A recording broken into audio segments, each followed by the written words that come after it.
حي على الفلاح.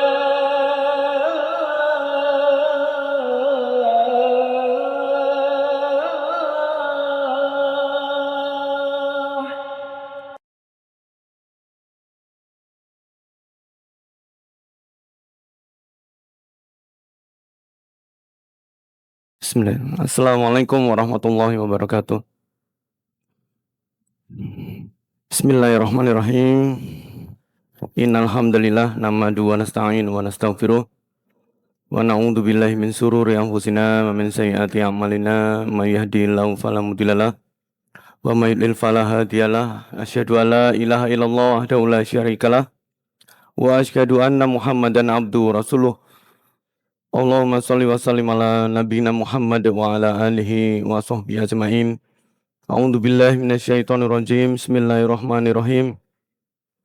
Ya ayuhan nasu taqu rabbakumul ladzi khalaqakum min nafsin wahidah wa khalaqa minha zawjaha wa basa minhuma rijalan katsiran wa nisaa'a wattaqullaha alladzi tasaaluna bihi wal arham innallaha kana 'alaikum raqiba.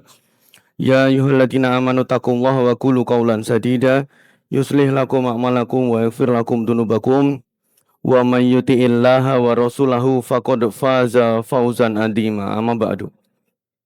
Alhamdulillah bersyukur pada Allah, malam hari ini Allah berkenan memberikan kita kesempatan untuk kajian pranikah, ya, yang mana malam Ahad begini itu di luar sana kira-kira lebih banyak yang ikut kajian atau yang keluyuran, ya. Yang keluyuran, ya. Anak-anak muda kalau sekarang Masya Allah saya lihat banyak sekali nih, yang sebelah sini yang akhwat banyak sekali.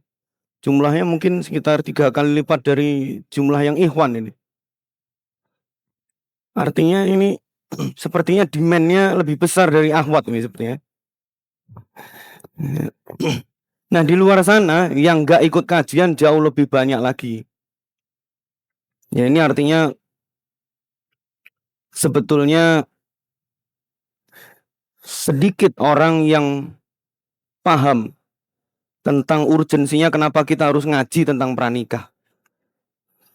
Padahal nanti kita akan lihat, ya, bagaimana data-data angka perceraian dan sebagainya luar biasa sangat banyak. Dan itulah yang kemudian menjadi permasalahan di dalam kajian malam hari ini yang akan kita bahas. Hadirin sekalian dirahmati Allah, iwafillah. Sebelum kita mulai tentu kita tidak lupa bersolawat serta salam pada junjungan Nabi kita Muhammad SAW. Beliaulah yang mengajarkan kepada kita bagaimana menjalin hubungan rumah tangga yang baik, sehingga manusia bisa tahu bagaimana caranya menjalin keluarga yang sakinah mawaddah warahmah. Iwabillah yang dirahmati Allah. Sebelum kita mulai, saya ingin cerita dulu. Sebetulnya isu tentang takut menikah ini saya cukup banyak pengalaman yang saya temui di lapangan. Beberapa bulan yang lalu saya bertemu dengan teman saya kuliah yang kebetulan anaknya baru selesai di wisuda. Anaknya perempuan, tentu yang sering kali terjadi masalah tentang takut menikah itu yang paling sering itu perempuan biasanya. Ya, meskipun tidak menutup kemungkinan yang laki-laki. Singkat cerita, kami ngobrol lah setelah kira-kira 20 tahun kami nggak bertemu. Kami ngobrol dan kemudian beliau tahu suami istri ini, teman saya kuliah ini, kalau saya juga sering menjadi pembicara di kajian pranikah. Nah, dia bertanya ke saya, dia manggil saya Ai, ya. Ai itu panggilan akrab saya waktu kecil, ya. Di kampusnya juga sering dipanggil Ai. Ya opo iki, gitu. Saya bahasa Jawaannya. Ya opo iki, anakku iki telu wedok kabeh, telu-telu nih gak ono sing gelem menikah. Ya. Jadi dia ini punya anak 3, tiga-tiganya itu perempuan, sudah dewasa semua, yang udah kuliah gitu-gitu ya. 3 orang itu, yang satu masih SMA. Tapi dia mengeluhkan, ya opo iki anakku tiga-tiganya nggak ada yang mau menikah. Kata mereka, aku pengen hidup kayak gini aja, katanya. Ya hidupku pengen sama ibu sama bapak. Aku nggak pengen menikah, katanya. Ya. Kemudian ini satu kejadian. Suatu hari beberapa bulan yang lalu juga terjadi pada saya kuliah ngisi ngajar di kampus. Karena saya mengajar juga di salah satu kampus negeri di Surabaya. Saya ini kalau ngajar suka iseng gitu ya, menanyakan hal-hal yang menjadi isu-isu sosial. Karena mata kuliah yang saya ajar itu kampanye sosial. Nah, kemudian saya mencoba untuk melempar satu pertanyaan, di antaranya tentang isu marriage is scary, sebagaimana malam hari ini kita bahas ya, pernikahan itu menakutkan. Ternyata emang ada di sini, saya bilang gitu. Emang ada di sini yang takut nikah gitu. Dan mereka itu refleks menjawab sambil angkat tangan. Saya lihat satu kelas ada beberapa yang angkat tangan. Wah, saya langsung kaget. Wah, ternyata itu isu yang real terjadi di masyarakat. Nah, teman-teman sekalian, hadirin sekalian dirahmati Allah. Saya ingin memulainya dengan pernyataan ini dulu. Kita sepakat nggak ini? Bahwa setiap syariat yang Allah perintahkan untuk manusia itu pasti ya untuk kebaikan manusia itu. Ini sepakat nggak kita? Halo? Sepakat ya? Mungkin nggak bahwa syariat itu dibuat oleh Allah bukan untuk kebaikan manusia? Mungkin nggak? Halo? Nggak mungkin. Ya, banyak teman-teman di sini yang masih malu-malu menjawab sepertinya ya. Kalau bilang ya gitu, kalau enggak gitu. Nanti khawatirnya kalau tawari nikah, ya enggak, diam aja. Nah ini nanti dianggap iya. Gitu. Ya latihannya harus, kalau ditanyain harus tanggap. Gitu. Kita semua sepakat nih bahwa syariat itu pasti untuk kebaikan manusia. Ya, statement ini memberikan dasar supaya kita tidak suudzon kepada Allah terhadap pernikahan. Karena pernikahan adalah salah satu syariat yang mulia, yang luar biasa, yang Allah berikan kepada kita. Tentu harus kita sepakati bahwa ini adalah untuk kebaikan kita. Nah, respon kita terhadap syariat itu ternyata berbeda-beda. Ya, yang saya panah pojok ke sana sama panah yang paling ke sana itu adalah kutub-kutub paling ekstrim dalam menyikapi syariat menikah. Kutub yang paling sana, ya, yang paling sana itu adalah mereka-mereka yang terlalu takut menikah, ya, dengan mengambil informasi yang salah dari sosial media, tidak mau mengilmui secara benar, tidak mau mencari kebenaran, sehingga yang ada dalam benaknya itu hanya persepsi-persepsi negatif tentang pernikahan yang dia lihat di sosmed, ya, sehingga dia ketakutan terhadap pernikahan. Tapi ada lagi kutub yang ujung, dia juga ekstrim juga nih, berlebihan juga. Apa itu? Dia terlalu meremehkan syariat nikah ini, sehingga dianggap sebagai sesuatu iso-iso, misalnya gampang nih guys. Ya, sehingga apa? Dia tidak pernah mau mengilmui, dia tidak mau mempersiapkannya dengan matang, dengan baik. Persiapan satu-satu yang dia lakukan hanya persiapan mau walimah nikah. Cateringnya di mana, gedungnya di mana, seragamnya nanti warna apa, cuman gitu doang. Ya. Dan dia akhirnya melakukan pernikahan itu dengan asal-asalan, nggak punya bekal apapun. ya, pernikahan bondo nekat, ya.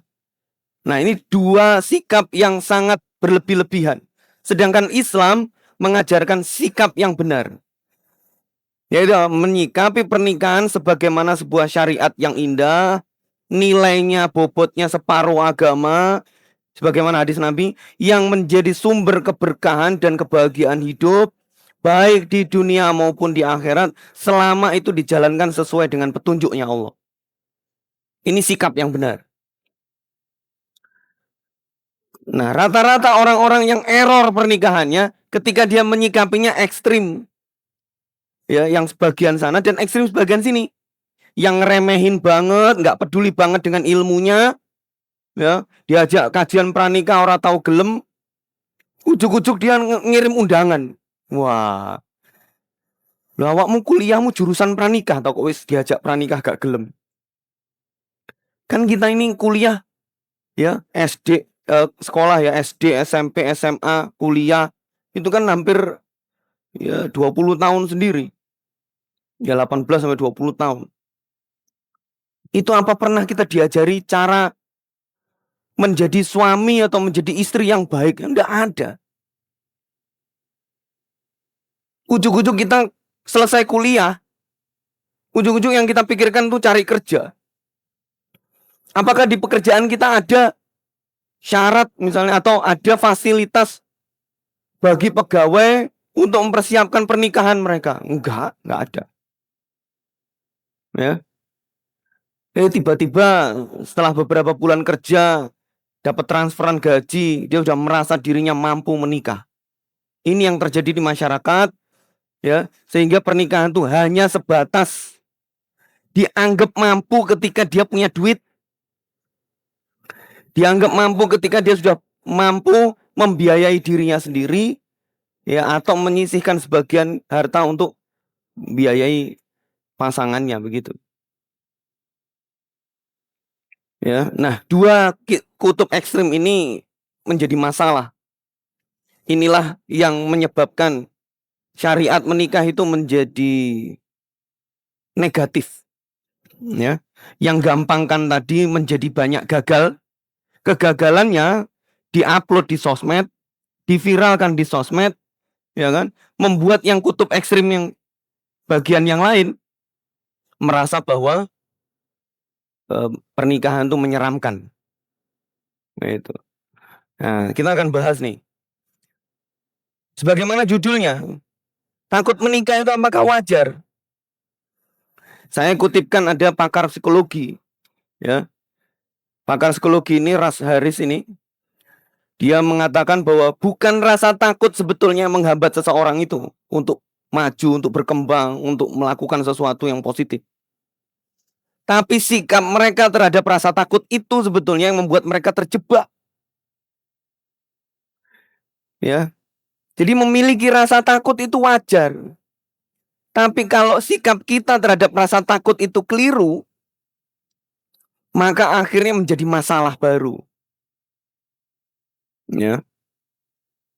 Nah, teman-teman sekalian, artinya kalau orang itu punya rasa takut, selama penyikapannya benar, maka rasa takut itu bisa menjadi daya dorong yang positif untuk dia melakukan persiapan yang matang, untuk dia melakukan preventif agar sesuatu yang negatif yang dia lihat di depan itu tidak betul-betul terjadi. Itu. Bukan justru membuat dia tidak mau bergerak. Ini aneh malah. Oke, coba kita akan bahas nih soal ini. Nah, kita bahas tentang takut menikah. Takut menikah itu ternyata setelah saya pernah melakukan riset kecil-kecilan. Takut menikah itu ada dua jenis. Takut yang pertama ini memang sudah menjadi masalah sebetulnya. Tapi ini mendingan dibandingkan takut menikah yang nomor dua. Takut menikah yang pertama itu, takut menikah artinya dia menunda-nunda menikah karena merasa belum siap. Yang ditakoni, kapan mas nikah mas? Engko aku masih belum punya banyak tabungan. Belum bisa beli ini beli itu. belum bisa punya rumah sendiri, belum bisa punya kendaraan sendiri, ya dan lain sebagainya. Ya, ini membuat standar-standar sendiri, ya kan? Kemudian dia merasa dirinya belum siap.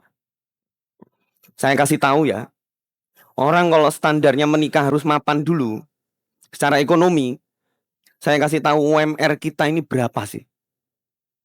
Surabaya itu berapa UMR-nya? 5,2. Saya tanya teman-teman sekalian, sehari makan itu, satu kali makan tuh habisnya berapa? 20.000. 3 kali makan sehari kan? Sehari berarti berapa habisnya buat makan? 60.000. Makan tok gak pakai minum. Minum kan? Minum 25.000 katakanlah. 75.000 sehari. Kalau 10 hari berarti berapa? 750.000. Kalau 30 hari berarti berapa? 1,5 tambah 750.000 berapa? 2.250.000, betul ya? Itu buat makan tok. Di sini kalau kemana-mana apakah jalan? Beli bensin kan ya, kayak motor. Bensin sekarang berapa? Ya baru naik nih. 16.000. Ngisi bensin yang tadinya 25.000 udah penuh, sekarang 40.000 baru penuh. Ya. Itu bensinnya aja udah berapa? Nanti pulsa. Ya. Belum lagi apa lagi? Ya, belum listrik, belum air, belum ngontraknya. Ya. Kalian kalau cuman ngitungnya secara kalkulator kayak gitu, tak jamin nikahnya umur 50 kalian. Kalau nunggu mapan. Ya. Gitu. Jadi kalau kita hitung-hitungannya kalkulator, wah, gak cukup ini gaji 5,5 misalnya. Kalau 2 orang nih berarti gak bisa nabung ini. Bahkan kurang. Bayangkan kalau kita hitung-hitungannya kalkulator dan kemudian kita menganggap bahwa nikah itu harus mapan dulu. Mohon maaf nih ya, mohon maaf. Ya. Gak mungkin syariat ini hanya khusus orang kaya saja, kan gak mungkin. Mohon maaf, kan gak pantas kemudian kita ngomong orang miskin gak boleh menikah. Nggak ada istilah begitu. Ya, kasihan orang-orang yang satu hari belum tentu bisa makan. Apakah dia nggak berhak untuk menikah? Ya berhak. Dari mana rezekinya? Ya kalau gak tahu ngaji ya, kan begitu. Ya, oke. Jadi kalau kita persepsi kita nikah harus mapan dulu, ya maka ini hanya akan mempersulit diri kita sendiri. Ya, bahwa rezeki Allah itu bukakan melalui pernikahan itu harus kita yakini betul. Meskipun ikhtiarnya nggak boleh berhenti, ya tetap harus ikhtiar. Ya, saya nggak mau ikut-ikutan, wah dolar naik, kemudian ya Allah kan menjamin rezeki kita. Ya saya nggak mau ikut-ikutan itulah ya. Saya cuma ingin ngasih tahu bahwa kita itu harus seimbang antara keyakinan kita kepada Allah dengan praktek ikhtiar kita. Karena Nabi itu kalau dicurhati sahabat nggak punya duit, Nabi itu nggak pernah ngomong rezeki itu Allah jamin. Nih minta sama Allah, insya Allah dikasih. Enggak, Nabi ngomongnya apa? Antum di rumah punya barang apa yang bisa dijual? Oh ada Nabi, saya lihat dulu di rumah, diambilkan. Dia punya alat masak, 2 benda. Sama Nabi, saya jual ini ya. Oh iya Nabi. Ditawarkan ke sahabat yang lain. Siapa mau beli ini? Ini 1 dirham, 1 dirham. Ya, sahabat yang lain mau. Saya beli Nabi, 2 dirham dapat. Kata Nabi, yang satu buat makan, yang 1 dirham kamu belikan kapak. Ya kan? Bawa sini kapaknya. Tak ajari caranya bikin apa namanya? Ngapaki kayu bakar. Diajari mana Nabi? Nih, motongin kayu bakar kayak gini. Kamu jual di pasar, setiap hari kamu ulangi kayak gitu, nanti 2 minggu kamu balik ke saya. Ini caranya Nabi begitu. Enggak cuma disuruh pasrah sama Allah aja, enggak. Dikasih tahu caranya ikhtiar. Ya kita juga begitu, menikah dijamin rezekinya sama Allah, pasti. Tapi ikhtiarnya nggak boleh lupa. Ya, ya, kita ngajinya harus seimbang dengan itu, antara ikhtiar dengan tawakal. Oke, yang kedua, takut nikah karena menolak menikah. Kenapa? Karena segala sesuatu tentang menikah terlihat menyeramkan bagi dia. Apa misalnya di benaknya itu, terutama perempuan ya. Ya, menikah itu berarti tidak ada lagi kebebasan. Wah, hidup itu seolah seperti diperbudak oleh tanggung jawab domestik. Jadi ibu rumah tangga harus cuci baju, cuci piring, nyapu, ngepel, ya dan sebagainya. Seolah-olah hidup ini diambil alih oleh suaminya. Harus taat lah. Kalau tidak taat nanti masuk neraka. Kalau diajak malam hari untuk melayani suaminya nggak mau nanti, wah, dilaknat malaikat sampai pagi dan wah serem semuanya. Ya, tidak bisa berkarir. Seluruh potensi diri tidak terpakai lagi. Seandainya bermasalah kemudian mau minta cerai ribet. Belum lagi nanti urusan anak ribet lagi. Ya, harta gono gini ribet lagi. Wah, yang dipikir itu yang gak enak semuanya. Yang mana itu dia dapatkan semuanya, subhat-subhat itu berasal dari sosial media. Ini problemnya. Anak-anak muda sekarang tuh ngaji nggak mau, tapi preferensinya dia dapat dari sosial media. Yang ngomong nggak jelas siapa, ya kan? Asal ngomong aja, nggak pernah kita punya filter itu. Masuk, ya, ke dalam benaknya, berulang-ulang terus menemui begitu. Apa yang terjadi? Poin yang kedua ini yang terjadi. Maka kuncinya ada pada sikap kita menghadapi rasa takut. Nah, sikap yang negatif bagaimana? Stres. Mikir masalah tadi, jadi stres.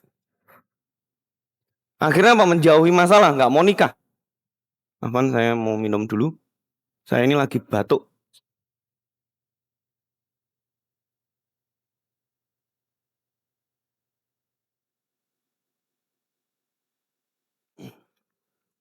Menjauhi masalah, jadi nggak mau deket-deket dengan menikah itu. Tapi dia pasif, nggak mau cari tahu tentang kebenarannya, nggak mau cross check. Informasi satu-satunya hanya apa yang dia lihat di sosial media. Nah, seharusnya sikap kita yang positif. Bagaimana sikap positif? Ya, membuat persepsi yang positif terhadap masalah itu. Nanti kita akan bahas. Ya, kita bahas satu-satu deh ya. Sikap pertama, membuat persepsi yang positif terhadap masalah. Misalnya nih, banyak perceraian. Ya, kita harus ambil sikap positifnya apa? Kenapa sampai terjadi begitu? Ya, apa hikmahnya dari kejadian yang seperti itu? Itu sikap positif. Ya. Nah, jadi yang pertama, masalah itu kalau kita ingin membuat persepsi yang positif terhadap masalah, maka jadikan masalah itu terjadi pada manusia supaya manusia itu bisa mengambil hikmahnya. Coba bayangin teman-teman sekalian, kalau manusia itu sejak kecil nggak pernah punya masalah, dia belajar berdiri, langsung bisa, nggak pernah jatuh. Belajar jalan, nggak pernah jatuh, lancar semuanya. Ya, itu dia naik-naik, sampai naik-naik, masih umur 9 bulan naik-naik, lancar, nggak jatuh. Terus kapan manusia bisa belajar dari masalah kalau kayak gitu? Semua yang dia lakukan lancar, nggak pernah ada masalah. Padahal kalau kita bisa ngambil hikmahnya, kita bisa bertumbuh, berkembang, lebih dewasa, lebih matang cara berpikir kita, sikap kita. Bayangkan kalau manusia nggak pernah dapat masalah, lalu Allah tuh menciptakan akal buat kita ini buat apa?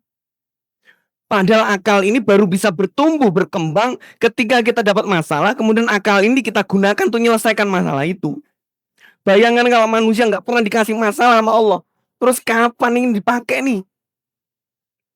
Nggak logis orang tuh mau hidup nggak dapat masalah tuh. Gitu. Makanya yang terpenting dari masalah itu adalah hikmahnya. Dalam surat Al-Hasr disebutkan, ya, fa'tabiru ya ulil absor, maka ambillah pelajaran, wahai orang-orang yang mempunyai pandangan lurus ke depan. Apa itu? Akalnya masih sehat untuk dipakai buat mikir. Itu ulil absor yang berpandangan ke depan. Itu karena akalnya dipakai. Ini ada dalam surat Al-Hasyr, ya, membahas tentang bagaimana kisah hubungan antara kaum muslimin dengan orang-orang Yahudi. Banyak kejadian-kejadian yang Allah perintahkan kita untuk mengambil pelajaran dari kejadian itu, supaya ini bisa dipakai. Yang kedua dalam surat Yusuf. Surat Yusuf itu surat yang di dalamnya disebutkan ahsanul qasas, kisah terbaik. Di akhir surat itu disampaikan, sungguh pada kisah-kisah mereka, para nabi itu, terdapat pelajaran bagi orang-orang yang mempunyai akal. Jadi semua kejadian itu untuk diambil hikmahnya. Mungkin orang tuanya ada yang gak berhasil pernikahannya. Mungkin ada tetangganya, saudaranya, dan sebagainya. Yang terpenting bukan kejadian itu, tapi hikmah di balik itu. Ya.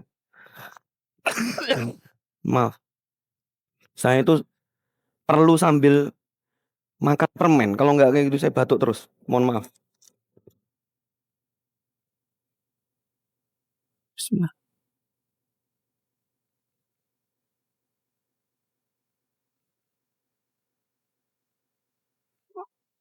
Baik. Yang kedua, cara kita melihat persepsi positif ya terhadap suatu masalah. Masalah hidup itu adalah trigger kita untuk melakukan introspeksi diri. Tanyakan kepada diri kita, apakah masalah ini teguran, ya, ataukah masalah ini ujian dari Allah? Karena masalah itu hadir itu pasti tujuannya dua. Kalau enggak dia teguran buat kita, atau yang kedua adalah ujian untuk kita. Nah, bagaimana cara membedakan? Kalau masalah itu teguran atau peringatan dari Allah, maka masalah itu akan dihadirkan Allah ketika manusia itu jauh dari Allah. Itu teguran pasti. Tidak dalam kondisi taat, meninggalkan kewajiban-kewajiban, ya, bahkan dia biasa bermaksiat. Kalau dia kemudian mendapati musibah, masalah, sesuatu yang nggak enak tertimpa, maka itu keteguran dari Allah. Nah, kapan masalah itu menjadi ujian? Masalah itu menjadi ujian ketika seseorang itu mendapati masalah di saat dia sedang taat-taat yang pada Allah. Wah, pas sholat tadinya nggak pernah mau sholat, terus dia hijrah.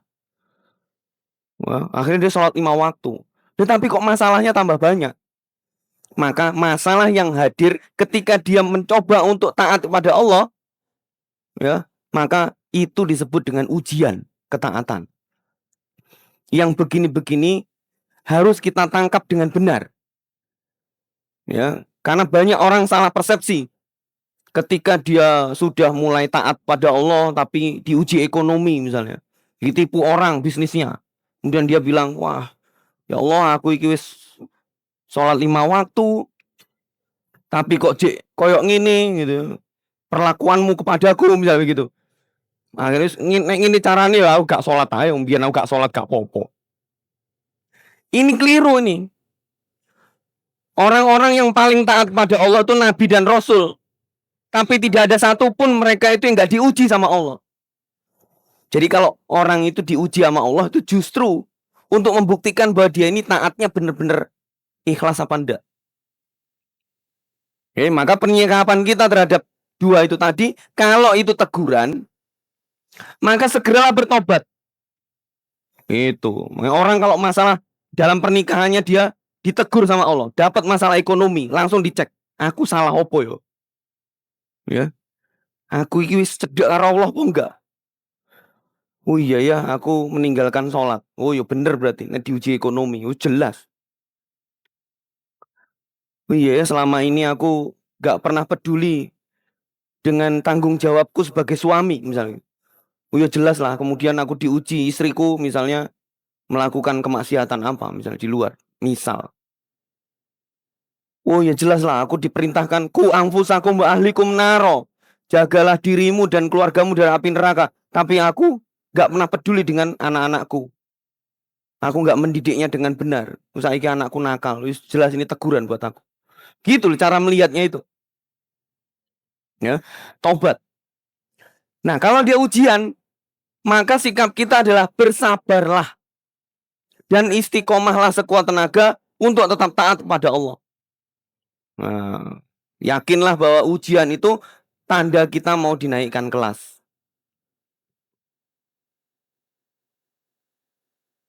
Nah, ini contoh ayat-ayat yang menjelaskan bahwa manusia itu kalau sabar itu dia dapat tiket surga. Udah. Ini buktinya dalam surat Al-Furqan 75.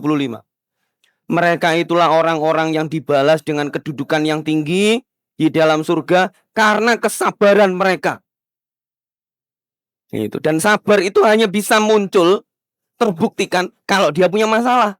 Kalau dia nggak pernah punya masalah, terus kapan sabarnya? Gimana cara Allah ngasih kita pahala sabar, tapi nggak dikasih masalah? Coba. Nggak mungkin kan? Pahala sabar itu hanya pada saat kita dikasih masalah. Dan sabar itu modal kita masuk surga. Ya ini. Dalam surat Ar-Ra'd ayat 24 juga demikian. Ya. Salamun alaikum bima sobartum. Malaikat tuh ngasih salam ke kita. Ya. Selamat sejahtera atasmu atas kesabaranmu.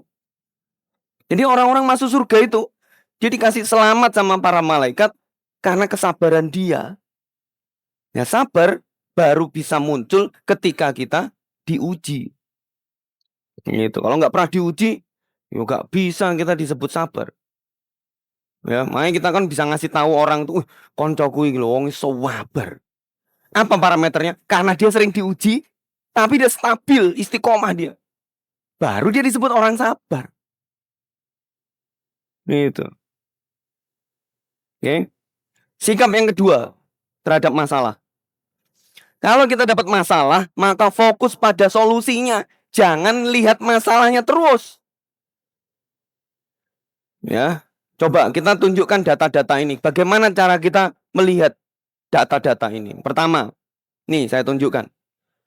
Badan Pusat Statistik, angka pernikahan di Indonesia turun. Ya, dari 2018 sampai 2023. Ya, dari 2 juta pernikahan sampai dengan menurun jadi tinggal 1,5 juta pernikahan. Jadi yang mau menikah minatnya jadi turun. Ya, berkurang berapa nih? 500.000. Ini data. Coba kita lihat bagaimana data ini, cara kita melihat bagaimana. Jumlah perceraian di Indonesia meningkat. Apalagi pas pandemi, ya. 2020, 2021, 2022 meningkat terus. Ya, ternyata pandemi selesai menurun, tapi meningkat lagi di 2025.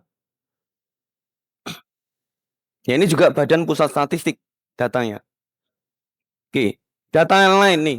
Yang hitam ini jumlah perceraian di Indonesia yang tadi bentuknya lebih ke angka. Kalau ini fokus Surabaya saja. Ternyata dalam 1 tahun 2025 kemarin, ada 6.000 kasus perceraian di Surabaya saja. Ya, jadi setiap hari itu ada sekitar 10 sampai 11 kasus perceraian rata-rata ya. Setiap hari itu ada 10 kasus orang cerai di Surabaya saja. Nah, kalau kita ini mau positif, maka lihatlah cara melihatnya itu begini. Jumlah total warga Indonesia yang melangsungkan pernikahan ya, tahun 2018 sampai 2025 itu sebanyak 27 juta jiwa. Ya. Agenda pernikahan, peristiwa pernikahannya ada 13 juta pernikahan atau apa event pernikahan ya, selama 2018 sampai 2025. Kalau tadi itu ada sekian ratus ribu perceraian, perlu kita lihat bahwa yang berhasil banyak. Kalau kita hanya melihatnya yang gagal, Meskipun angkanya fantastis seperti itu, tetap saja yang berhasil tetap banyak.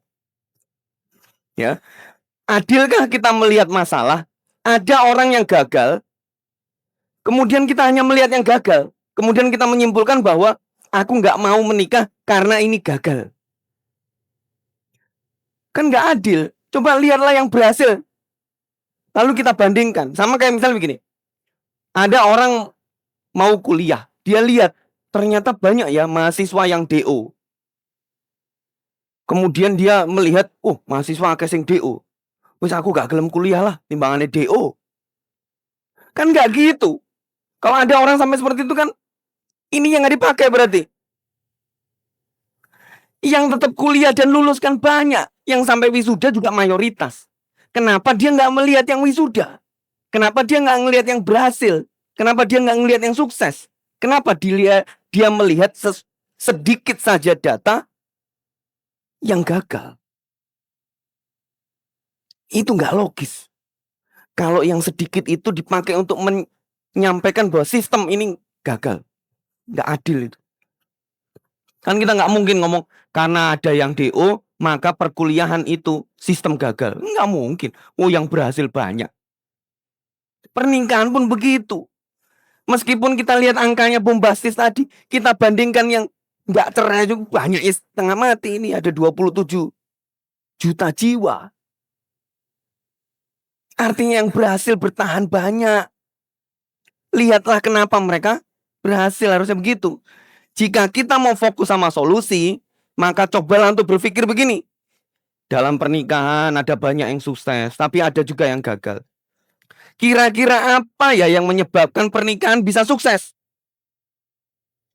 Dan apa yang menyebabkan seseorang bisa gagal? Kalau sampai ada faktor penyebabnya, bagaimana ya cara mengatasi faktor itu supaya tidak terjadi kegagalan? Harusnya fokus sama solusi itu begitu. Gitu. Ya. Kan orang itu ketika dia melihat ini ada data yang sukses sekian banyak, harusnya dia tuh mikir dong, apakah yang sukses ini nggak pernah dapat masalah seperti yang gagal? Ya pernah. Apakah saya nggak pernah diuji ekonomi? Ya pernah. Saya itu dulu menikah tahun 2006. 2009 itu gaji saya pertama jadi dosen tuh 900.000 saya kasih tahu. Ya diuji ekonomi ya pernah saya. Ya, diuji macam-macam pernah. Tapi gimana caranya kita lepas dari ujian itu dan membuktikan bahwa kita istiqomah dalam ketaatan kepada Allah, itu yang penting. Rumusnya gimana? Tanya sama orang-orang yang bertahan itu. Gitu. Jangan tanya sama yang gagal. Atau bahkan yang jomblo belum pernah nikah kita tanyain, "Yo, rek, rabi tagak iki rek." Yo, dia sendiri jomblo ditanyain. Itu bertanya pada orang yang salah. Oke. Maka proses berpikir seperti ini mendorong Anda untuk bergerak melakukan tindakan-tindakan preventif, menuntut ilmu, melakukan persiapan-persiapan pranikah yang benar. Tapi kalau nggak pernah mikir begini, ya gimana caranya kita kemudian bergerak untuk perbaikan itu? Ya, saya tanya lagi statement yang berikutnya. Setiap syariat yang Allah perintahkan kepada manusia, pasti Allah ajarkan juga petunjuk cara pelaksanaannya. Setuju nggak ini? Setuju nggak? Setuju. Pasti. Allah itu kalau nyuruh kita, memerintahkan kita pada sesuatu, pasti dikasih panduannya. Ini loh panduannya. Kalau pengen sukses, nih, tak perintahkan begini, ini panduannya. Wocon, pelajari. Nah kita masalahnya nggak mau belajar. Ya, Nabi udah menyampaikan nih, aku tinggalkan kepadamu dua perkara yang kamu tidak akan pernah sesat selama berpegang pada duanya. Apa itu? Kitabullah wa sunnatur rasul. Ya, Al-Quran dan As-Sunnah. Kita ngaji tahu. Misalnya, Mereka-mereka yang gagal itu dalam risetnya Badan Pusat Statistik, meskipun itu disebutkan penyebabnya pertama permasalahan ekonomi. Coba nanti dicek. Pertama penyebab perceraian itu permasalahan ekonomi. Yang kedua, ketidakcocokan antar kedua pasangan. Masalah dua ini, apa enggak ada rumusnya di dalam Islam? Saya tanya, ada nggak rumusnya? Ya pasti ada. Ya, tapi dia nggak pernah belajar masalahnya. Dan rata-rata orang yang gagal itu selalu nyalahkan orang lain, ya, nyalahkan sistem kan gitu. Tanya sama mahasiswa DO, pasti dia ngomong dosennya gak iso ngajar, goblok dosennya. Kalau tanya sama mahasiswa DO, tanya sama yang mahasiswa kumlot, dosenku jos, pinter-pinter, nek ngajar luar biasa, ilmunya luas. Tanya sama orang yang sukses dong. Sama nikah juga begitu. Kalau kita referensinya orang yang gagal, ditanyain gimana menikah, sakus nyesel aku nih. Ya ruwet kalau nanya begitu. Ya, salah orang nanya. Kalian kalau mau bikin bisnis, nanya sama orang yang bisnisnya gagal, lalu dia nggak lanjut berbisnis, atau kita nanya kepada orang yang bisnisnya berhasil, meskipun dia pernah sering gagal, tapi dia bisa berhasil karena dia istiqomah. Pasti nanya sama yang berhasil. Itu logikanya. Ya. Nah, di luar sana banyak yang meremehkan syariat nikah. Dia nggak butuh ilmunya. Ya, nikahnya bondo nekat saja. Kenapa bisa terjadi? Karena ketidaktahuan yang merata di kalangan kaum muslimin. Mereka itu gak ngerti kalau ilmu pranikah itu penting. Karena selama mereka menuntut ilmu tidak pernah punya orientasi menuntut ilmu yang benar. Ya kan kita ini kalau sekolah, kuliah, yang kita pikirkan tuh gimana caranya menuntut ilmu itu untuk cari duit supaya bisa makan, kan begitu. Orang tua kita, ya ini bukan menyalahkan, ya, seringkali mengatakan, nek golek jurusan itu sing gampang golek kerja. Ya begitu, orientasinya begitu, sing gampang golek kerja. Kapan dari waktu ketemu Ustadz Umar Mita di Ustadz, ya, beliau baru ngantarkan anaknya di pesantren, anak yang perempuan, dipondokkan. Dipondokkan Ustadz, iya. Pondoknya ini unik katanya. Gimana Ustadz? Pondoknya ini, karena dia perempuan, saya hanya cari pondok yang fokus ya, ngajari dia menjadi perempuan solihah yang benar itu gimana. Dia jadi istri nanti gimana, dia jadi ibu nanti bagaimana. Wes 2 tok ini. Wah ini baru. Nah ini. Menuntut ilmu untuk digunakan hidup. Menghadapi semua tanggung jawab hidup. Dan tanggung jawab hidup itu bukan kerja, Rek. Bukan cuma kerja. Tapi peran-peran kita itu di luar menafkah itu banyak sekali. Ya berapa banyak di antara kita yang berani nikah tapi nggak punya ilmu sama sekali untuk didik anak. Wah, nekat pol pokoknya. Loh, berani menikah, berani membuat istrinya hamil, tapi modalnya dia didik anak nol, nggak pernah tahu belajar sama sekali. Oh itu alamiah Ustadz, moro-moro isok gondolmu bilang. Ya, nggak ada begitu men. Ya, itu dipelajari men. Dalam Al-Quran ada itu ayat-ayat parenting. Dalam hadis sangat banyak sekali. Para ulama ngajari kita, ya, tarbiyatul aulad. Itu untuk dipelajari, bukan freestyle men punya anak tuh. Ya, gitu. Nah, kenapa sampai kita nggak butuh ilmu? Yang kedua karena fokus kita ke distract dengan syahwat duniawi. Ya, Menikah itu supaya prestis, supaya status kita berubah. Apalagi kok menikahnya bojone ganteng, oh bojone wayu. Wah, merasa lebih bangga. Nek walimah ngono petentang-petenteng gitu. Ya. Nanti temennya yang jomblo di sopo. Ya apa rek? Kapan rek? Gitu. Ya nek dijuk kanca dhewe sih antemi. Gitu. Kan nyebelin banget ya ditanyain begitu. Kamu lo nikah belum tentu berhasil wis ngejek-ngejek begitu. Gua ya neram. Ya, gitu. Ya, oke. Sikap yang ketiga. Sikap yang ketiga yang positif yang harus kita lakukan ketika kita punya masalah adalah mendekat kepada Allah. Karena Allah itu yang ngasih masalah, maka Allah yang ngasih solusi juga. Ya, jangan justru menjauh dari Allah. Dapat masalah yang ngasih Allah, menjauh dari Allah. Lah terus dapat solusinya dari mana?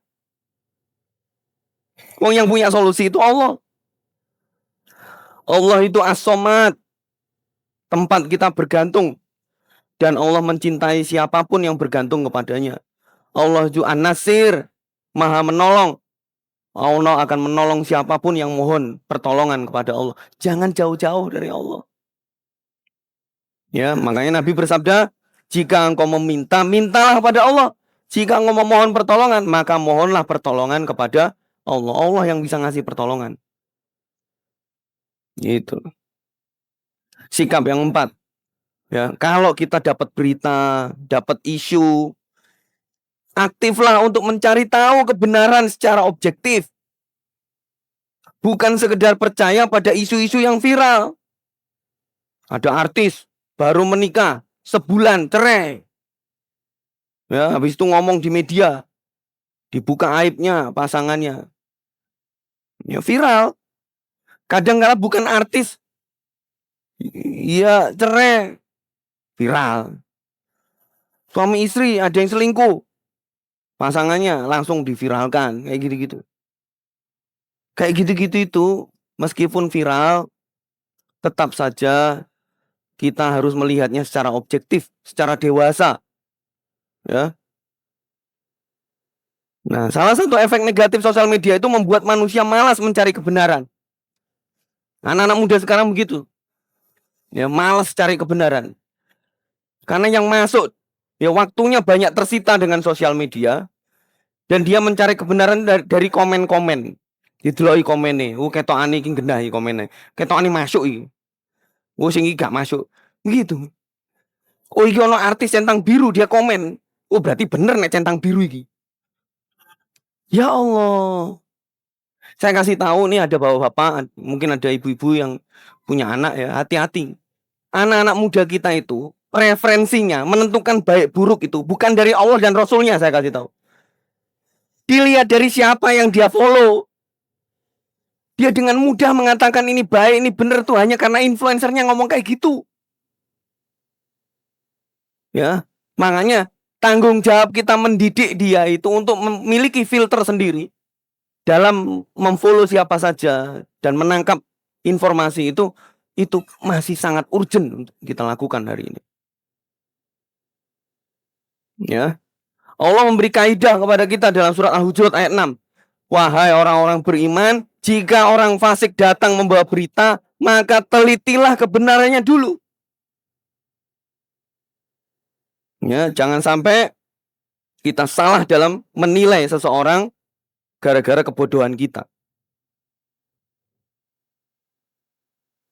Ya. Maka apalagi yang perlu kita takutkan dari menikah? Kalau ternyata permasalahannya itu bukan pada syariat menikahnya.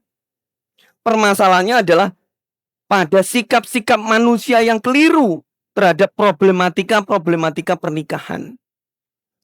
Selama sikap kita tadi, 4 poin tadi kita pegang teguh, kita jadikan sebagai kaidah ya, untuk menyikapi problematika pernikahan, maka insya Allah nggak ada masalah. Nggak perlu ada yang ditakuti. Ya, dan satu lagi penutup, bahwa menikah itu adalah syariat yang luar biasa di dalam Islam. Maka ketahuilah, bersatunya dua insan yang solih dan solihah dalam bahtera pernikahan yang islami akan membuat iblis itu kalah telak dia. Maka dia akan mencari cara gimana caranya agar sekuat tenaga kaum muslimin itu takut dengan syariat ini. Maka marriage is scary sebetulnya adalah misi iblis, membuat kita supaya takut dengan pernikahan, ya. Dan yang sudah menikah pun akan dihasut gimana cara mereka bercerai. Maka teman-teman sekalian, ilmuilah ini supaya kita nggak mudah dihasut oleh iblis, ya. Naudzubillah. Insya Allah itu pas ini jam 20.30 sebagaimana jadwalnya. Saya berikan kepada MC, silahkan. Masya Allah, ilmu yang sangat daging sekali ya. Semoga catatan-catatannya terisi dengan baik. Bapak Ibu, Sobat RMA yang dimuliakan oleh Allah Subhanahu Wa Taala, menghadapi masalah pernikahan, Masjid Al-Falah Surabaya selain menyediakan fasilitas berupa kajian pranikah, Masjid Al-Falah juga akan menyediakan sedikit bocoran nih ya, karena belum di launching, akan ada kelas pranikah Masjid Al-Falah Surabaya dengan pemateri-pemateri yang akan mengisi. Di antaranya nanti akan ada Ustadz Agung Cahyadi LCMA, kemudian juga ada Ustadz Marfai Sobar SAG, kemudian nanti juga ada Ustadz Heru Kusumahdi LCMPDI, nanti juga ada Ustadz Insinyur Haji Misbahul Huda MBA, kemudian ada Dr. Muhammad Fahri SPOK, ada juga Ustazah Dr. Anda Haja Syariah Usman, kemudian ada juga Ustazah Sinta Yudisia SPSI MPSI. Semoga fasilitas-fasilitas berikut ini bisa mewadahi teman-teman muslim-muslimah sekalian dalam mempelajari apa itu pernikahan setelah menghadapi pernikahannya. Jadi bisa tahu gimana cara mencintai sebenarnya, apakah mencintai itu hanya mengarungi samudra dan mendaki pegunungan Himalaya karena bersamamu semuanya indah howo. Apakah lebih dari itu definisi mencintai versi pencipta arti kata cinta itu sendiri? Bapak Ibu bisa di-scan QR apabila ingin mengetahui lebih lanjut terkait informasi kelas pranikah seperti apa nantinya. Selain itu juga kami dari Remaja Masjid Al-Falah Surabaya akan coming soon nih, lagi nyari bolo. Kita lagi nyari teman-teman yang berminat buat join Remaja Masjid Al-Falah Surabaya. Stay tune aja di Instagram resmi dari Termas Al-Falah Surabaya buat informasi lebih lanjutnya. Baik Bapak Ibu sekalian, mari kita bergeser ke sesi selanjutnya, yaitu sesi tanya jawab. Dipersilahkan buat yang ikhwan maupun yang akhwat buat bertanya. Monggo yang ikhwan dulu atau akhwat dulu, Ustaz? Terserah, boleh. Oh, oke. Yang akhwat dulu, sudah ada yang angkat tangan, monggo teman-teman panitia memberikan mikrofonnya. Yang akhwat, monggo.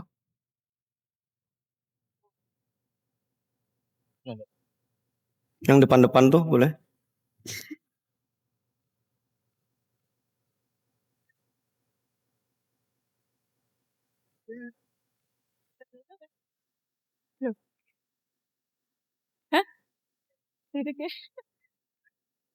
Baik, terima kasih kepada Ustadz Aditya.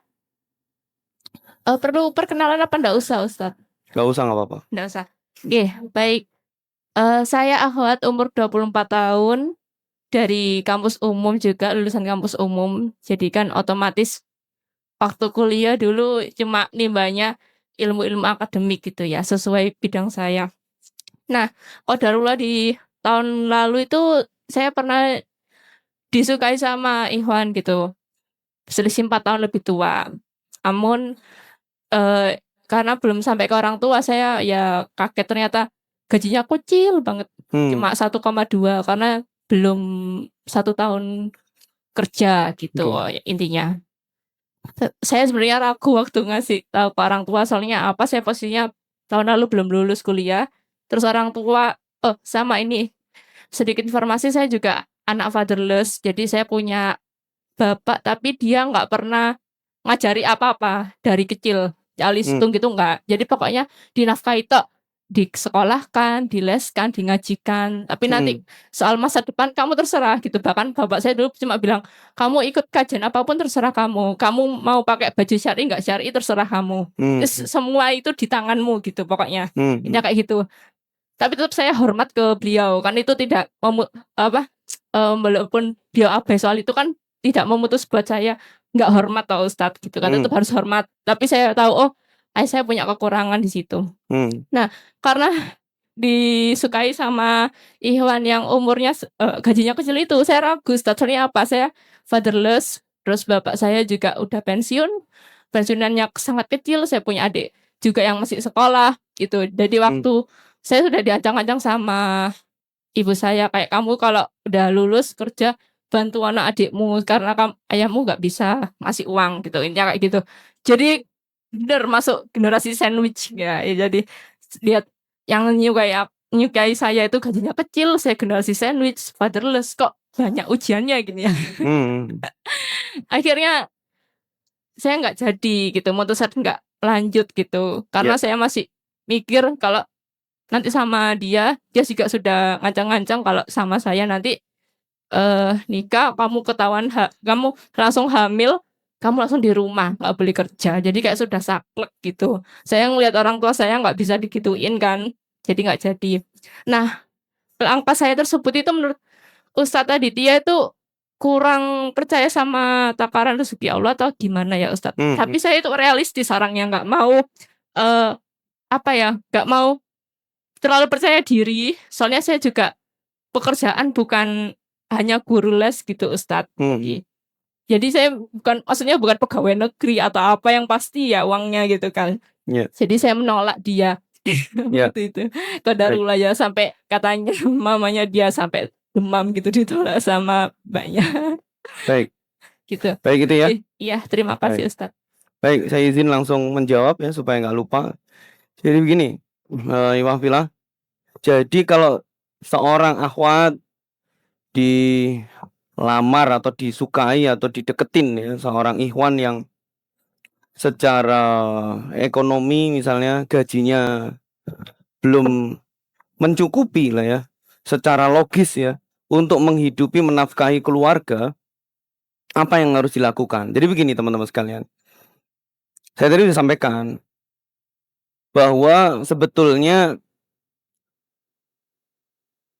gaji itu atau pendapatan itu bukanlah faktor yang menjadi syarat utama seseorang itu boleh menikah atau tidak. Tapi perlu kita pahami bahwa secara realistis orang itu kalau menikah ada yang tanggung jawab nafkah yang harus diperjuangkan.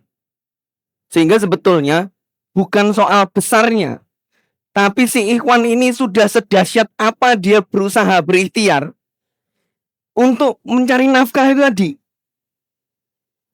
Karena besarnya ikhtiar itu dengan hasil pendapatannya itu dua hal yang berbeda. Misalnya contoh ya, ini ada, mohon maaf nih, misalnya ada yang driver ojol misalnya. Kan driver ojol itu nggak selalu dapatnya sama. Ya, tapi yang penting bagi kita seharusnya adalah bahwa dia ini bukan pemalas dan dia punya komitmen untuk mencari nafkah itu serius. Nah, ikhtiarnya dia serius, komitmennya serius, itulah yang sebetulnya yang kita pegang. Bukan soal besarannya. Ya, bukan soal besarannya. Ya. Dulu ketika saya punya anak sudah 2, gaji saya pada saat itu jadi dosen pertama kali itu 900.000. Itu turun dari gaji saya sebelumnya di tempat lain sebelum jadi dosen itu 3,5 juta. Kecil juga. Tapi istri saya harus paham bahwa besarnya gaji bukan berarti selaras dengan besarnya rezeki. Karena saya komitmen kepada istri, saya sebagai laki-laki, saya akan berkomitmen untuk mencari nafkah, untuk menutupi semua kebutuhan kita. Ya, saya nggak akan berhenti bekerja, berikhtiar sampai kebutuhan kita tercukupi, yang pokok-pokok itu. Sehingga saya jualan. Saya dulu kuliah S1 saya desain. Saya bikin desain t-shirt. Kemudian saya cetak, saya bikin model pertama kali itu hanya 5 juta. Kemudian saya jual balik modal plus keuntungan 2,5 juta. Saya tambahin 2 desain, 3 desain lagi sampai total desain kaos yang saya rilis itu pada saat tahun-tahun itu sampai mencapai hampir 100 desain. Ya. Jadi ikhtiarnya itu serius. Bukan hanya soal nominal saja yang disebut, tapi dia sudah sedahsyat apa dia ikhtiar. Itu yang harus kita lihat. Ya. Kalau ada orang gajinya 1,5 juta, tapi neng omah isu-isu turu sampai tangine jam 7. Klewes ya kan, nanti sampai jam 9 jam 10 baru keluar rumah. Jualan katakanlah begitu. Oke, jualan jam 10. Nanti jam 11, jam 12 pulang. Klewes turu awan misalnya gitu ya. Tidur siang. Nanti jam 3 lanjut lagi ya. Oh, kalau orangnya kayak gitu ya gak masuk pokoknya. Tinggal. Karena gak punya komitmen, gak serius ya. Gitu. Gimana Allah ngasih rezeki yang besar kalau orangnya kayak gitu? Gitu. Jadi kita harus fokusnya pada seberapa dia berikhtiarnya itu tadi. Karena rezeki itu bisa jadi lebih besar dari ikhtiarnya kalau memang dia serius ikhtiarnya. Gitu. Ya, jadi itu yang dilihat. Makanya teman-teman sekalian, orang itu ketika dia ta'aruf ya. Alhamdulillah kalau di Better Youth itu selama Better Youth itu berdiri tahun 2018 sampai dengan sekarang 2006 ada sekitar 30 pasang ya. Binaan kami di Better Youth itu yang kami nikahkan. Ya. Dan mereka dari sejak pranikahnya, pencarian jodohnya, ta'arufnya semuanya sampai mereka menikah ada kelas beginner couple untuk membersamai mereka dalam belajar tentang tanggung jawab suami bagaimana, tanggung jawab istri bagaimana. Dipisah itu, laki-laki yang suami sendiri, yang istri sendiri. Nanti kalau punya anak masuk kelas namanya beginner parents. Gitu ya. Jadi yang bapak sendiri kelasnya, yang ibu-ibu sendiri. Gitu. Dibersamai terus tuh.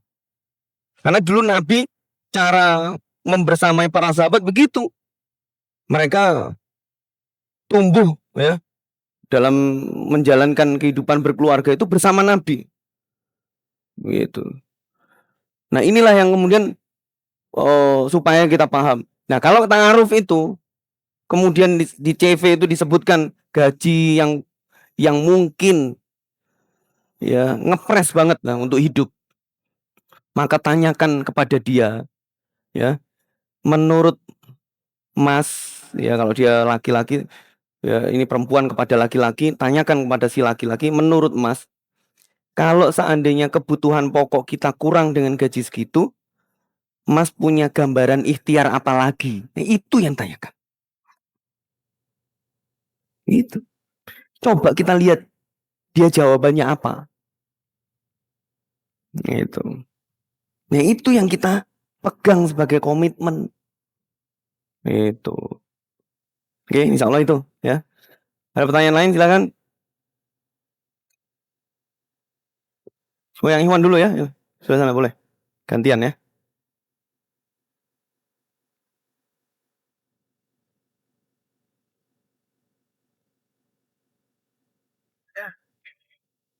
Assalamualaikum warahmatullahi wabarakatuh, Ustaz. Waalaikumsalam warahmatullahi wabarakatuh.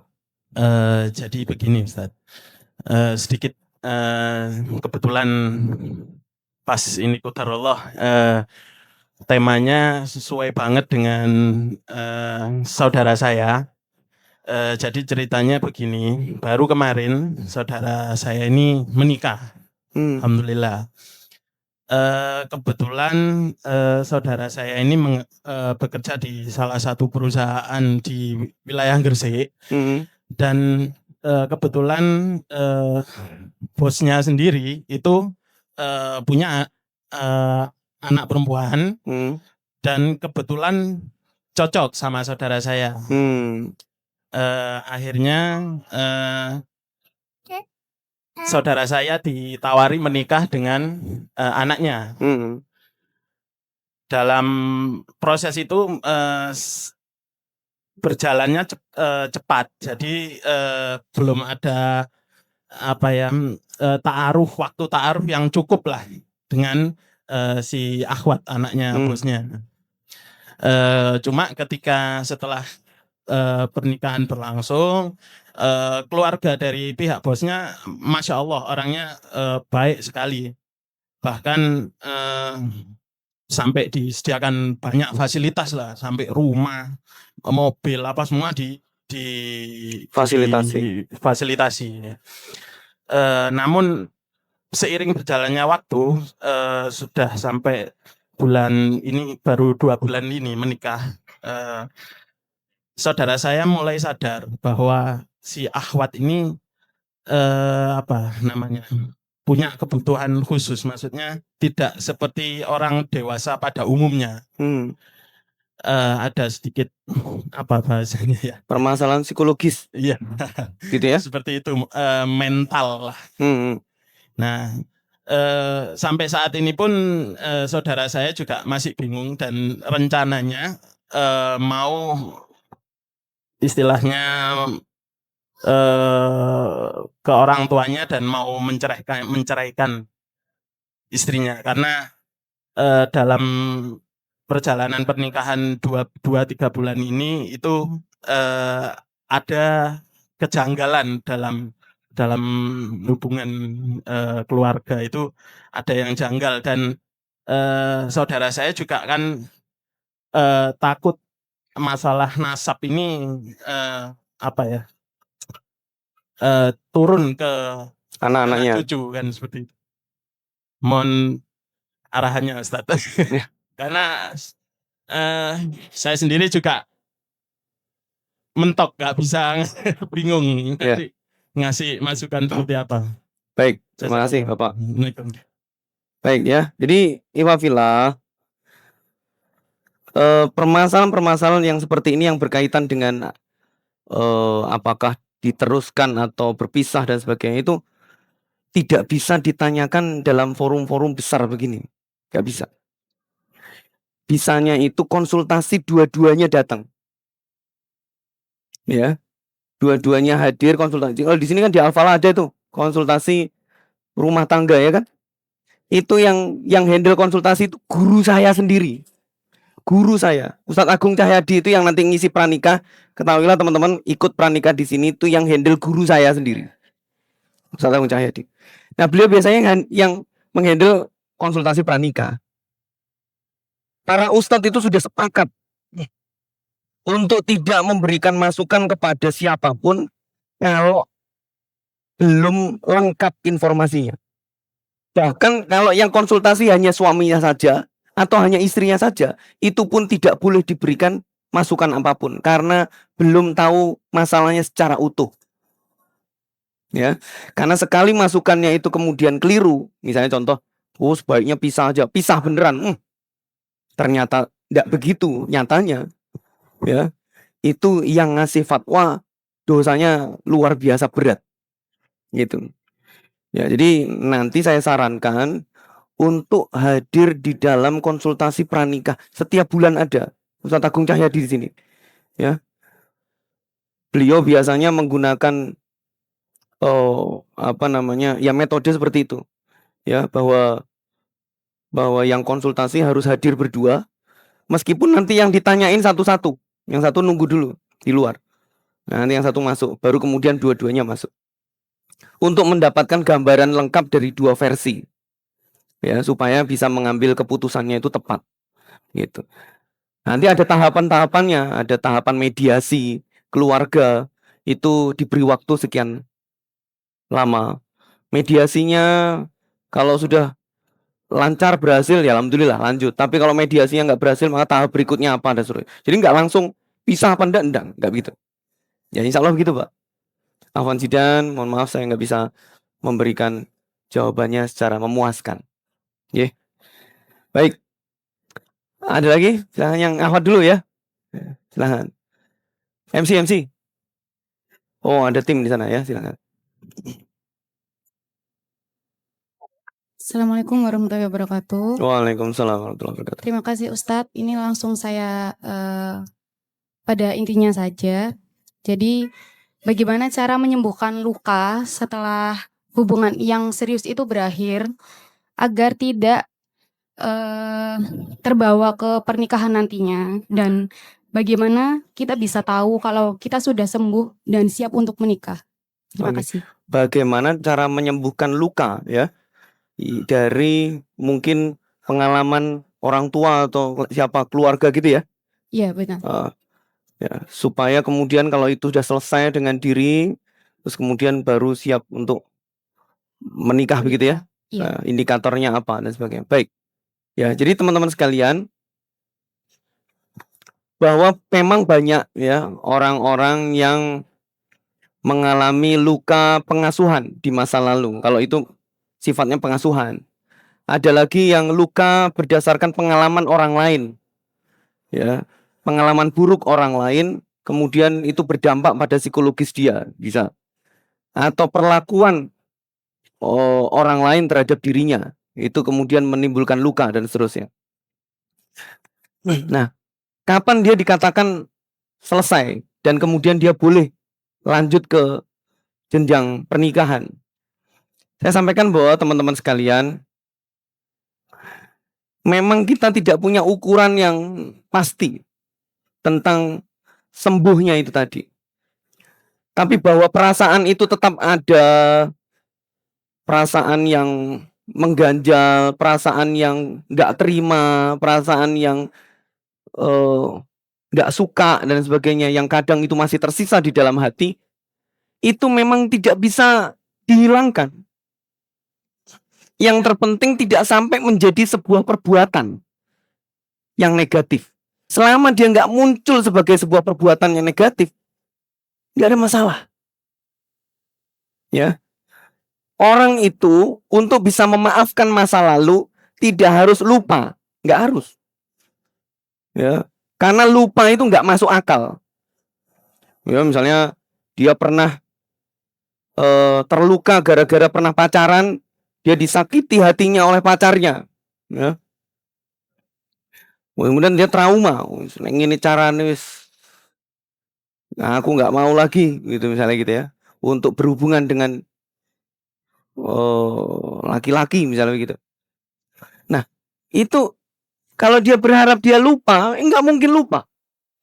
Karena cara kerja pikiran kita, kalau ingin melupakan sesuatu, maka sesuatu itu harus dihadirkan dulu, baru kemudian dilupa. Nggak bisa kan? Mau dihadirkan ini aja udah pasti kita harus ingat kan itu. Maka satu-satunya cara adalah kita itu selama itu tidak menjadi dampak buruk secara sikap, yang kemudian dampak buruk itu melukai orang-orang terdekat kita, ya nanti misalnya kalau sudah punya pasangan, melukai pasangan kita. Dalam konteks ini melukai hati ya maksudnya, tidak selalu sifatnya melukai fisik, melukai hati dia, atau berdampak pada pengasuhan dia kepada orang lain. Selama dipastikan dia mampu menahan diri untuk tidak muncul secara sikap, secara perbuatan, maka dia udah selesai. Ya, enggak masalah. Lanjut. Nanti dengan adanya pernikahan itu, moga-moga Allah itu memberikan obat ya dari pasangan dia. Pasangannya membantu dia untuk lebih tegar dalam menghadapi trauma-trauma di masa lalu. Gitu. Ya. Insya Allah begitu. Baik. Silakan yang lain. Yang Ikhwan, yang pakai masker.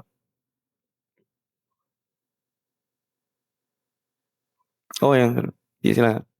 Ya, Assalamualaikum warahmatullahi wabarakatuh. Waalaikumsalam. Terima kasih Ustadz atas waktunya. Mungkin langsung ke intinya aja. Bagaimana sih kita itu tahu pasangan yang ingin kita nikahi nantinya itu tepat untuk kita? Karena di lingkungan sekitar saya itu ada beberapa permasalahan ketika memang sudah kita putuskan, sudah kita istikharahkan, dan istilahnya sudah menikah pun ada beberapa hal yang memang setelah menikah itu muncul istilahnya ketidakcocokan, ada muncul yang tidak kita inginkan nantinya, dan prinsipnya kita tidak ingin itu terjadi kepada kita, Ustadz. Mungkin mohon arahannya. Barakallahu fikum. Baik, barakallahu. Baik, jadi teman-teman sekalian, kita itu perlu paham ya bahwa menikah itu bukan untuk cari yang sempurna, benar ya? Tapi kita selalu berproses untuk menyempurnakan diri agar kita ini semakin lama semakin baik. Bukan menuntutkan kesempurnaan itu kepada pasangan, tapi menuntutkan kesempurnaan atau kebaikan itu kepada diri kita sendiri. Itu yang pertama. Itu harus kita yakini dulu yang pertama. Yang kedua, bahwa tidak mungkin seseorang itu menikah kemudian tidak memiliki kekecewaan sedikit pun terhadap pasangannya. Nggak mungkin. Pasti ada sesuatu yang nggak cocok dari pasangan kita. Pasti itu. Hanya saja ketidakcocokan itu sampai pada ranah yang berat atau hal-hal yang sepele saja. Misalnya contoh, ada orang nggak cocok hanya karena, mohon maaf nih misalnya, suamiku itu ternyata kalau tidur ngorok. Ya kalau gitu-gitu yo, sing sabar lah, bojone dhewe yo. Yo nek sopo gak kenal ngorok gerak-gerok ning sebelah, wong bojone dhewe. Ya yang sabar. Kalau mau cari suami yang ganteng, duitnya akeh, omahe gede, kendaraannya apik, ya kan? Kerjaannya genah, ya kalau kayak gitu nggak ada mau cari yang gitu. Kalau dicarikan ustazahnya dipek dewe karo ustazahnya nanti. Kalau ada. Itu. Jadi nggak mungkin cari yang sempurna. Yang Ikhwan juga begitu. Mau cari akhwat tuh yang cuantik. Ya, yang nasabnya bagus. Ya. Yang dia keluarga orang kaya terpandang. Ya, yang akhlaknya bagus, agamanya bagus, wis kuwabe sing apik-apik. Nggak ada sifat-sifat yang aneh-aneh. Ya nggak mungkin. Pasti akan kita temui juga. Cuman apakah itu masuk kategori yang berat ataukah yang tidak? Yang berat itu yang bagaimana? Yang berat itu yang memiliki dampak membuat kita jadi jauh dari Allah atau kita berpotensi banyak bermaksiat kepada Allah gara-gara adanya dia. Ya. Misalnya contoh, ternyata selama ini dia ini bohong katanya sholat 5 waktu. Ternyata dia itu nggak sholat aslinya. Ini berat men. Dia bohong berarti kemarin-kemarin dia bilang sholat. Ya, itu pun ya sampai di titik di mana kondisinya bisa bermacam-macam tuh. Apakah wis nek ngene pisah aja misalnya atau enggak. Itu semuanya ditimbang dengan sangat detail. Para ulama tidak membuat keputusan-keputusan yang terburu-buru dengan hal ini. Kalau dia anaknya udah banyak, kemudian dia baru ngaji istrinya, kemudian dia tahu kalau suaminya ternyata udah bertahun-tahun meninggalkan sholat, yakin sholat itu nggak penting dan sebagainya, membuat dia akhirnya lepas keislamannya. Tapi anaknya nggak langsung kemudian wis buyar aja gitu, nggak bisa, nggak boleh kayak gitu, ya. Harus pertimbangannya detail.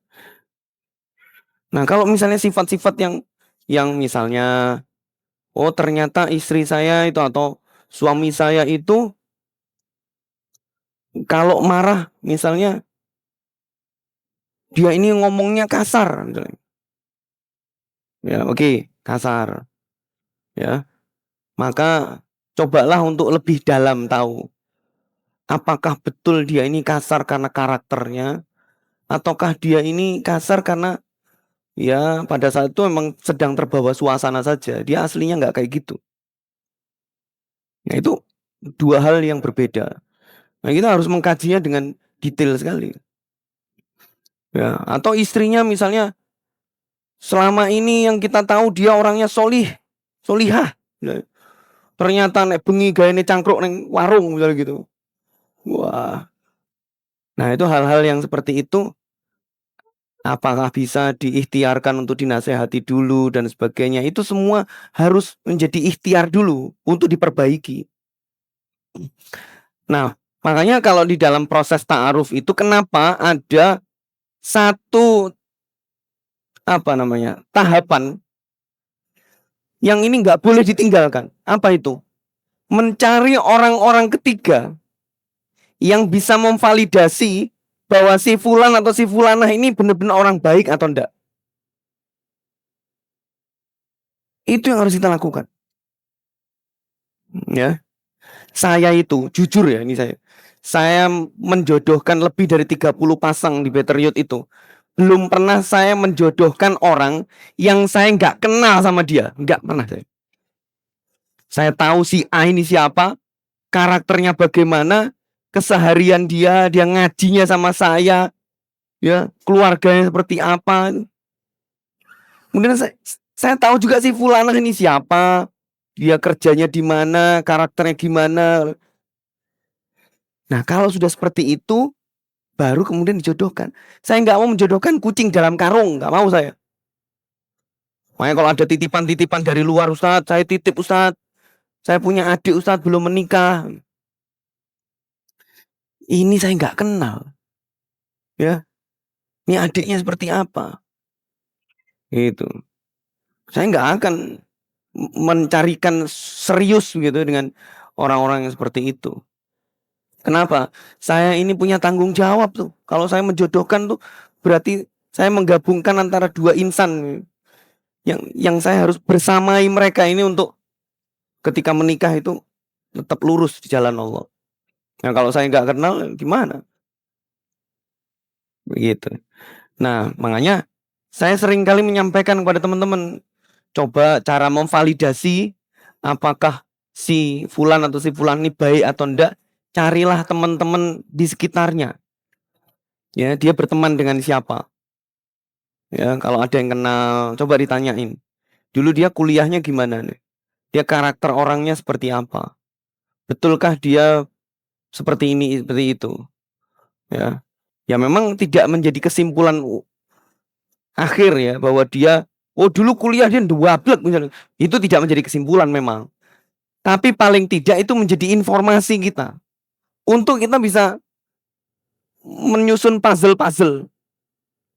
Kalau saya dulu ditanya masa lalu saya seperti apa ya? Saya dulu anak pang. Ini kajian ini unik nih, kajian pranikah diasuh oleh anak pang. Ya. Nah, kalau mau tahu apa namanya masa lalu saya, tentu nggak ahsan untuk menjadikan itu sebagai judgement saya seperti apa. Ya. Dulu Umar bin Khattab di judgement dulu jahiliyahnya seperti apa untuk menjudgement Umar bin Khattab setelah masuk Islam ya jelas tidak. Ini. Tapi itu bisa menyusun puzzle. Bagaimana dia dididik, bagaimana cara dia berteman dan sebagainya. Itu bisa membuat kita jadi paham masa lalu dia bagaimana, sekarang bagaimana. Itu bisa kita sinkronkan. Gitu. Ya, ini penting ya supaya untuk meminimalisir terjadinya tadi kekagetan-kekagetan. Ya, yang kita minimalisir jangan sampai ketidakcocokan itu hal-hal yang berat. Ya, hal-hal yang berat. Kalau hal-hal yang bisa ditolerir, mohon maaf nih misalnya, kapan hari ada seorang akhwat menikah dengan seorang ustadz. Si akhwat ini ternyata kok si ustadz kaget, ternyata si akhwat kalau makan kacang dilempar begini. Ya, si ustadznya kaget loh. Ya, dia mu'alaf memang. Si akhwat ini mu'alaf. Kalau makan kacang dilempar. Itu butuh 2 tahun dengan sabar. Suaminya itu menasehati istrinya untuk tidak makan dengan cara yang gak sopan seperti itu. Karena bukan prinsip. Jadi yo sing sabar. Ya, paham ya? Mestinya? Insyaallah. Baik, udah selesai waktunya, saya serahkan ke MC, silakan.